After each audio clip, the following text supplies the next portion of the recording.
Pô, no Jacarezinho, eu tava comentando no meu podcast. A polícia chegou. Vamos falar sobre o Jacarezinho? Bora. Esse é um assunto que eu queria falar Fica bastante. à vontade. Para quem não tá por dentro, dá toda a ambientação, o que era a operação, por que aconteceu, e as imagens que acabaram vazando, que depois eu vi até, estavam colocando imagem que não era nem de lá. Não era nada daquilo. Então, eu já fiz 2 vídeos no canal. Então vamos lá. A Operação Accepts foi uma operação da Polícia do Rio de Janeiro para desarticular tentáculos do Comando Vermelho que estavam aliciando jovens, juventude, a molecada que assiste o Podpah, sabe? Incentivando jovens a ir pro tráfico, né? E assim, é uma comunidade difícil, uma comunidade de morro que eles têm comandamento. O que acontece? A gente estava conversando com o Fábio Bop, com policiais operacionais. O criminoso, há muitos anos, os criminosos no Rio de Janeiro se armaram pesadamente, tem fuzis. E quando o traficante, o chefão, ele dá um fuzil na mão de um criminoso da favela para segurar o crime, para lutar pelo lado do mal, aquele cara não pode segurar um fuzil e fugir. Né? É uma realidade que ele vai estar de fuzil ali para ir pro confronto. Então, a gente tem confronto em São Paulo? Tem muito confronto. Mas, assim, os confrontos em São Paulo... Se eu for em umas comunidades de São Paulo, eu nunca ouvi falar de ter 5, 10 caras de fuzil. Cada fuzil tem 30 cartuchos, Léo. Caramba, cara. 30. 6 fuzis tem 180 tiros. Nossa.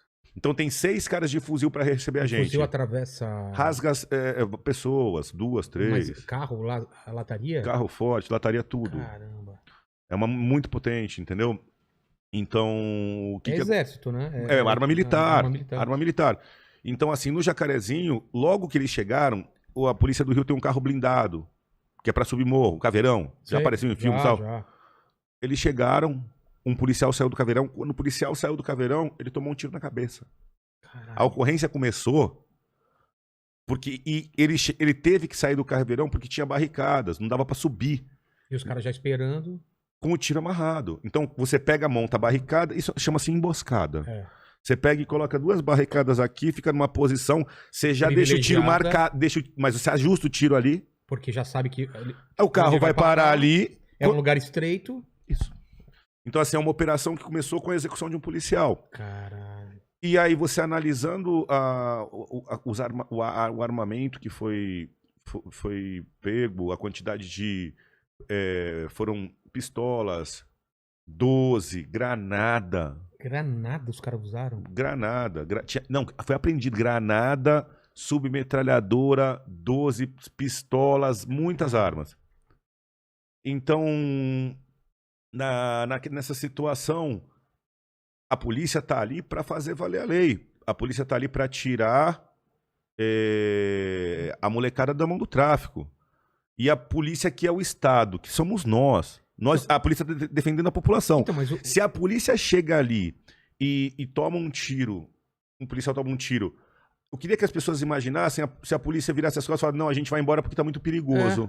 Que seria uma coisa... Não, já morreu alguém, vamos recuar. Então, se a gente recuar, se a polícia recuar, a democracia perdeu, o Estado perdeu. A ordem perdeu. Eles colocaram mais demarcaram mais um. Aqui é meu, ninguém mais entra. Isso. Aí é o Estado sendo... Terra de ninguém, né? Não dá. Então, quando a polícia vai, ela tem que ir para resolver. Mas uma operação dessa, por exemplo, tinha helicóptero junto, tinha gente... Toda a estrutura. Mas como que você consegue definir, por exemplo? Esse cara devia estar muito escondido, esse sniper. Vilela é morro e é irregular. As favelas são irregulares. Quando você pensa aqui num bairro, você tem as ruas paralelas e as... né? Exatamente, uma casa do lado da outra. É uma coisa toda... Você não sabe. E eles conhecem o território que nem a palma da mão. Eles sabem onde cada viela e cada beco vai chegar. Se o beco é um beco sem saída ou não. Qual casa que ele pode se esconder, Qual casa ele pode se esconder ou não. Eles têm todo esse controle. Tem um armamento pesado de guerra, sabem usar a arma, senão não acertavam um tiro na cabeça, à distância. Né? E eles não recuam. A polícia do Rio de Janeiro vive uma situação sui generis. A gente tem dificuldade em São Paulo? Tem. A gente tem aqui quadrilhas do Novo Cangaço, essas quadrilhas de rouba-banco, você já viu? Claro. Invade a cidade. Quando você vai prender uma quadrilha dessa, tem 4, 5 caras armados de fuzil. Mas você estudou, planejou, você sabe que tá indo pegar os caras do rouba-banco. Você tá indo focado. No Rio de Janeiro, você vai sair para fazer uma operação para prender alguns, cumprir uns mandados e desarticular uma favela, você não sabe se você vai ser recebido por tiro de fuzil e de quantas pessoas. E a polícia do Rio só faz eles recuarem avançando o território, tendo que ir de baixo para cima. Eles estão em posição privilegiada. Privilegiada. Né? As posições militares para manter território são sempre altas. Você vê castelos sempre em cima de montanha. Sempre em cima de montanha. Chama comandamento. Posição de comandamento. Você vê na Segunda Guerra também, quando os nazistas eles ficavam em cima também, esperando a galera. Sempre. Porque é muito mais fácil, né? Isso. E quem tá na defesa, às vezes tem menos efetivo de quem tá atacando, tem que atacar com 3, 4 para 1 de efetivo, para subir. Exatamente. Porque a posição defensiva te dá muita vantagem.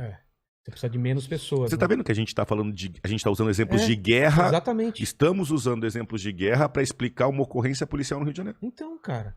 E isso vocês também têm que estudar. Vocês têm que... A polícia do Rio de Janeiro é extremamente... Isso é guerrilha ou é o que? Tática de guerrilha que é chamado? Tática de guerrilha, de guerra urbana, de guerra irregular, né? Porque a guerrilha, na doutrina, até onde eu estudei, a doutrina guerrilha era tida como uma espécie de guerra urbana e rural. Ah, tá. Nos dois sentidos. Então, o guerrilheiro ele se esconde em matas próximos e ataca urbano. Aquela história da gente pensar da época da ditadura, dos movimentos que tinham, que ficavam no Vale do Ribeira tal, e vinham e praticavam atentado contra o embaixador americano. O Vietnã também, que tinha aqueles caras escondidos. Vietnã é guerra regular. Ah, é regular. Aquilo é uma guerra regular de exército contra exército, só que os vietnamitas tinham muito controle de território, se escondiam no arrozal. Faziam túneis no arrozal. Eu odeio o arrozal. Por quê? São as valas de água, assim, ó. Eu fui militar do exército 6 anos. Eu sou primeiro tenente do exército da reserva. Então, ralei muito no exército, muitas operações. Antes de ser policial, eu era militar do exército. Muitas operações. E uma vez eu fui fazer um ataque. Eu era o comandante, uma simulação, um treinamento de acampamento. Mas o meu pelotão estava atacando, a gente tinha que subir uma posição, né? Subir um morro e dominar lá em cima. E você vai com o fuzil no meio do mato andando. Aí eu era aluno ainda do NPOR, então eu estava comandando uma tropa, mas como oficial estagiário, assim, um aluno aprendendo. Então o tenente estava ali vendo meu desempenho e ele me deu o mapa, eu analisei, ele falou, você vai por onde da Cunha para chegar lá? Eu falei, vou por aqui. Ele falou, tem um arrozal. Eu falei, eu passo pelo arrozal. Ele falou, tá bom. Tá bom, então, ele já sabia. Já sabia. Vilela, é assim, como se fosse um campo de futebol com várias valas de 1 metro, 1 metro e pouco dessa largura. Mas de água ou... De água para irrigar, e os fios do arroz são bem altos, você não vê onde tá a vala. Então você começa a correr, de repente você some. Sabe aqueles brinquedinhos que o cara que some o negocinho? Sei. Os meus soldados avançavam e ia sumindo. Eu olhava pro lado, caía um, puf, 2, aí tirava outro da lama. Bicho, pra passar aquele arrozal e começar a subir o morro, acho que umas 2 horas. Caramba. E você perde um pouco da noção também de onde você tá, né? Tá tudo alto. Eu tenho que avançar numa linha. Você ataca em linha. Sim. Então eu pego meus soldados, coloco numa linha e começo a atacar uma posição, subir. De repente começa a cair soldado da arroz, enterrar na areia. E o Vietnã era muito arrozal. Era muito arroz. E os vietnamitas ficavam enfiados ali, escondidos, matando um por um. Puf, puf. Aliás, pelo que dizem os livros, eles preferiam ferir. Ah, é? Porque tirava 3 de combate, 2 pra carregar e 1 ferido. Caramba. Eles preferiam ferir. Deixava o cara sangrando, os outros tinham Carrega a perna, tal, tem que carregar. 3 a menos. Viu? Os Estados Unidos vinham com napalm, né? Aquela gasolina. Os caras ficaram putos, falaram, vou tirar todos esses caras daí. E queimava os arroz altodinho. Isso. Nossa. Mas voltando para Jacarezinho, como que foi? Começou essa operação assim? A operação começou, o pessoal foi subir e teve esse tiro. E aí a polícia teve que avançar e os suspeitos que foram tentar segurar, confrontar, levaram a pior. Né? Assim, é difícil de você calcular, se você tá tomando tiro, quantos vão levar a pior. Cada homem ali tá lutando pela sua vida e para voltar para casa, abraçar seu filho e sua esposa. É isso que eu não consigo imaginar. Cada homem tá lutando pela sua vida. Você tá dentro lá do caveirão, o seu companheiro saiu, tomou um tiro. O que passa pela sua cabeça naquela hora? Ou você não pensa que você pode morrer? Você pensa. Então, e aí? Você pensa que você pode morrer a hora que às 3 da manhã, pra quem não conhece a polícia, assim, uma operação dessa, o policial tá 1 semana montando, tá todo mundo sabendo, ele sabe a função dele, Ele foi pra casa às 5, 6 da tarde, 7 da noite, porque tem operação do dia assim, com a cabeça já a milhão, pensando na operação. Aí ele tem que estar na... Conta pra família. Amanhã tem operação, vou sair de madrugada. A gente sai de madrugada. Amanhã tem operação, vou sair de madrugada. A família já fica tensa. Claro. A esposa, cuidado. Os filhos, ai pai, não sei o que lá. Aí você sai de casa, dá um beijo na família. Não dá beijo em ninguém, porque é de madrugada. É. Vai pra lá, se equipa, coloca a roupa, tal, reza, pede a Deus pra voltar em paz. Chega na favela, fala, vamos lá. O primeiro homem desembarca e explode a cabeça na sua frente. Então, cara, é isso que eu queria... Porque você vê isso em filme e já é uma coisa que você toma um susto. E na vida. E na vida, porque é um cara que você conhece, não, velho. Não é que conhece, toma cerveja com Exatamente, você. É um cara a família dele sai com a sua. Exatamente. A gente vai... Você sabe os sonhos do cara. As crianças são amigas. Você sabe meu amigo. Você sabe o que o cara gosta de fazer. Ele já te contou coisa da vida dele. Isso. E aí, cara? A gente não tava brincando de você e o mal na viatura? É. Exatamente, é o mal. Com todo respeito. Não, Deus me livre, mas atiram no mal. Você imagina na sua frente? Caralho, o sangue sobe. Você imagina ele caindo na sua frente, ó. Então, primeiro... Sem vida. Então, com a cabeça explodida. É isso. Primeiro, eu não sei, porque eu não passei por isso, mas deve vir um ódio. De cara, vir uma... Cara, eu quero matar esses caras. O segundo vem... O que eu tenho que fazer? Se eu matar, eu vou responder crime também. É, exatamente. Como que porque a cabeça de um policial é diferente da minha? Eu não sei. Não é diferente, não. Passa tudo isso também. Passa raiva, passa ódio. Não é diferente. Somos seres humanos. Então. Somos seres humanos. O primeiro o ser humano, depois a profissão. Você tá narrando tudo. É isso mesmo? Falando. Então vamos lá. Eu fico puto, fico olhando, falo, caralho, o que aconteceu? O que você ia vejo fazer? se eu tô protegido. Isso, certinho. Vejo se eu tô protegido, vejo os meus outros companheiros, E agora, o que a gente faz? Tem um comando... eu vou te perguntar, fazer tem uma pergunta. Comando dentro. Tem alguém, um líder. Eu vou te fazer uma pergunta. Você acha que... vou parar onde você parou. Tá. Você falou, eu olho pro lado, vejo se eu tô ferido, olho pros meus companheiros, aí eu vou te fazer a pergunta. Você acha que nesse momento que você olhou pros seus companheiros, você precisa falar alguma coisa pra sair que nem um bicho e ir pra guerra pra cumprir a lei? Não, claro que não. Você acha que tem necessidade? Não. Só a parte tática, mas não de... Não, mas... Não, tá todo mundo junto, não é? É todo mundo um só, virou uma coisa só, não é? Era pra ser uma ocorrência policial, não uma guerra. Num confronto, né? Um confronto. Então, assim, só que quando o Estado chega pra fazer cumprir a lei, o primeiro homem do Estado toma um tiro na cabeça. Morto com um tiro de fuzil na cabeça. Sem conversa, sem negociação. Meus pesames mais uma vez a família. Tem uma família. Claro, cara. Tem filhos que não... Tem um pai, entendeu? Então, assim, depois daquilo aconteceu a operação... Então, mas você tá lá, passou todas essas coisas que eu te falei pra sua cabeça... Passou tudo isso, você tá perfeito. Você tá no comando.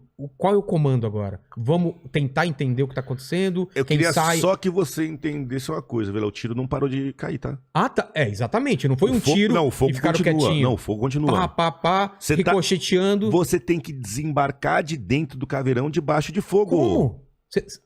Você tá de colete, fuzil, capacete, sai, se abriga e progride. Sai, se abriga e progride. Sai, se abriga e progride. Pra frente, avança. Ganha território rápido, senão vai morrer. Se você ficar lá dentro, eles vão chegar até lá. Você tá no tiro amarrado. Olha o que a gente falou no começo. Coloca aqui. Você tá na barricada. Você tem uma barricada, por exemplo, nesse caso. Se eu tiver uma barricada, não sei se foi assim no Jacarezinho. Tá. Galera do Mimimi. Esse é a barricada e esse é o carro? Isso. Não, aqui é uma barricada. Tá, a barricada. Aqui é a comunidade. Tá bom. Aqui, ó. Eu cheguei, aqui eu tive que parar. Eu parei o carro aqui. Tá bom. Desceu um pra tentar soltar. Ele desceu e veio aqui. Um cara daqui... Buf. Derrubou esse cara. Se a gente desembarcar tudo aqui e vier pro mesmo lugar, o que vai acontecer? Vai morrer todo mundo, é uma emboscada. Então, é um lugar... Vai ter que desembarcar, se abrigar de um lado, se abrigar do outro, achar, olhar e progredir. E ver de onde tá vindo o tiro. Ou a gente pode pegar e falar, um foi ferido, vira as costas e vamos embora. Mas nessa hora você não pode pedir reforço? O pessoal do helicóptero te dá... Vai vir todo mundo. Vai vir todo mundo. Mas você já tá tomando tiro. Caralho. Você acha que... Já começou a parada, não... Eu vou te pressionar mais. Espera aí que agora inverteu. O podcast é eu entrevistando o Renato. Vamos lá. Ó, você falou, não sei o que lá. Olha só. Tá tomando tiro ali, não sei o que lá, pá. Você falou, nossa, dá pra voltar? Não dá, cara. Acabou. Tem o seu companheiro, que você tá com o corpo lá. Tá, aí você pegou... Ó, Vilela, pega o telefone. Você tá tomando tiro, você abaixa aí. Tá.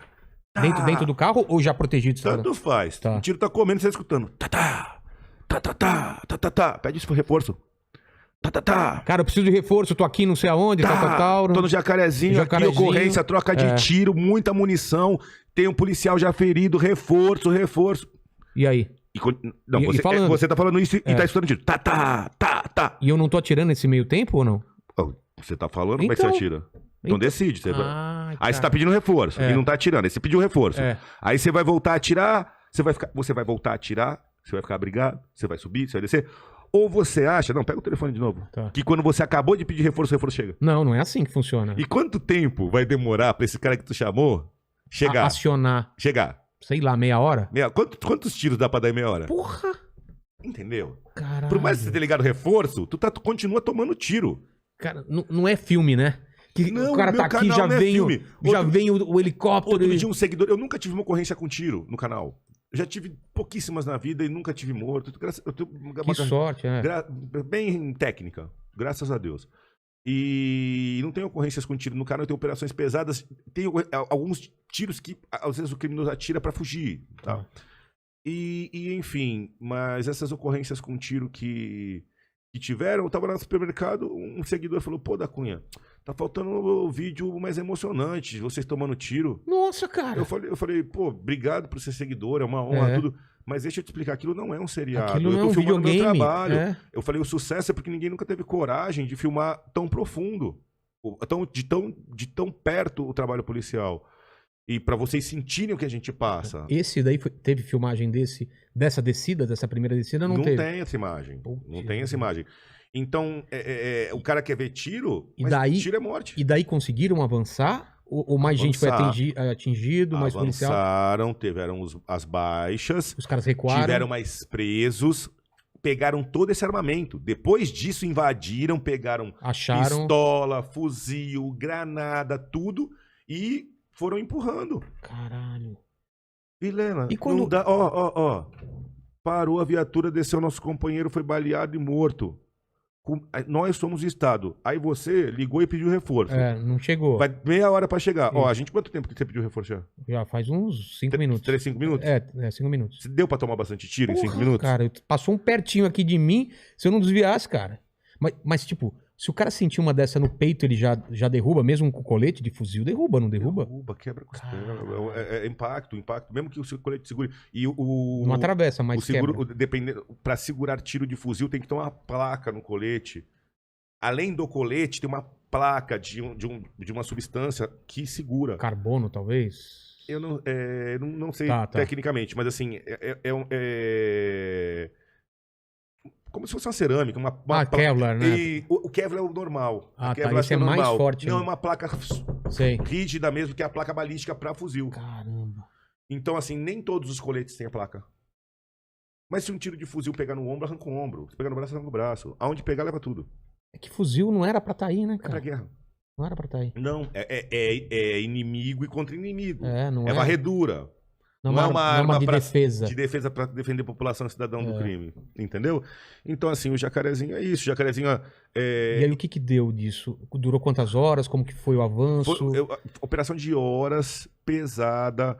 Tem imagens dos policiais carregando corpos. Aí vieram questionar a polícia. Porque mexeram em local de crime.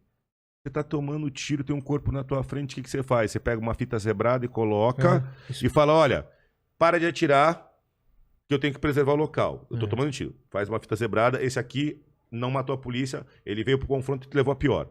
Eu vou cercar, sabe aquele americano? Sign cream e tal? Aquela coisa clássica, e o cara, né? Para de dar tiro de fuzil em mim. Não é. Entendeu? Então, eu queria que as pessoas entendessem que os pais de família da polícia que saíram de casa para trabalhar, eles saíram para ir pra guerra. Na mesma cidade que eles moram.